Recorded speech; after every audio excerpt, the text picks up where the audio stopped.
News क्या Twitter से जानते हैं आप? व्यूज क्या टीवी चैनल से लेते हैं आप? कौन देगा निष्पक्षता की गारंटी? भारत भाग्य विधाता पर होती है निष्पक्ष और बेबाक बहस। सबको सुने, न्यूज को समझें और फिर अपना व्यूज बनाएं। बीबीवी टीवी, जानिए भारत के भविष्य की दिशा और दशा हमारे साथ। भारत ने बगलिहार बांध से रोका चिनाब नदी का पानी, पाकिस्तान से तनाव के बीच एक और कड़ा फैसला। पहलगाम आतंकी हमले के बाद भारत ने पाकिस्तान के साथ 65 साल से चले आ रहे सिंधु जल समझौते को सस्पेंड कर दिया है। इसे कटनीति तौर पर पाकिस्तान को सबक सिखाने के लिए भारत की ओर से उठाया गया सबसे बड़ा कदम माना जा रहा है। अब जानकारी के मुताबिक भारत ने चिनाब नदी पर बगलिहार बांध से पाकिस्तान को जाने वाले पानी का प्रवाह रोक दिया है और झेलम नदी पर किशनगंगा बांध पर भी इसी तरह का कदम उठाने की प्लानिंग चल रही है। न्यूज एजेंसी पीटीआई को मामले की जानकारी रखने वाले सूत्र ने बताया कि जम्मू के रामबान में बगलिहार और उत्तरी कश्मीरी में किशनगंगा हाइड्रो पावर डैम के जरिए भारत अपनी तरफ से पानी छोड़ने के टाइम को रेगुलेट कर सकता है। यानी इन सब बांधों के जरिए पाकिस्तान को पहुंचने वाले पानी को बिना किसी पूर्व चेतावनी के कम किया जा सकता है और फ्लो को भी बढ़ाया जा सकता है। भारत ने दशक पुराने इस समझौतों को पहलगाम आतंकी हमले के बाद सस्पेंड कर दिया था।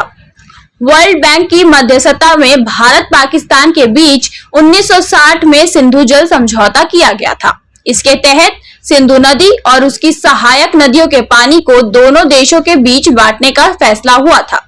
चिनाब नदी पर बना बगलिहार बांध भी दोनों पड़ोसी देशों के बीच लंबे समय से विवाद का मुद्दा रहा है और पाकिस्तान ने पूर्व में विश्व बैंक से इस मामले से मध्यस्थता की मांग की थी। इसी तरह किशनगंगा बांध को भी कानूनी और कूटनीतिक जांच का सामना करना पड़ रहा है। समझौते के तहत पाकिस्तान को सिंधु सिस्टम के पश्चिमी नदियों सिंधु, चिनाब और झेलम पर कंट्रोल दिया गया है। पाकिस्तान सिंधु नदी सिस्टम के करीब 93% पानी का इस्तेमाल सिंचाई और बिजली उत्पादन के लिए करता है और पड़ोसी देशों के करीब 80% कृषि भूमि इसके पानी पर निर्भर करती है। पाकिस्तान की अर्थव्यवस्था में कृषि का अहम योगदान है। यही वजह है कि समझौता स्थगित होने के बाद भी पाकिस्तान लगातार जंग की धमकी दे रहा है। सिंधु जल संधि स्थगित होने के बाद कराची की research firm Pakistan agriculture research के धारिश शौकत ने कहा कि भारत की कार्यवाही अनिश्चितता पैदा करती है। उन्होंने कहा कि इस वक्त हमारे पास कोई विकल्प नहीं है। संधि में शामिल नदियों न सिर्फ फसलों बल्कि शहरों, बिजली उत्पादन और लाखों लोगों की रोजी रोटी में भी अहम भूमिका निभाती है।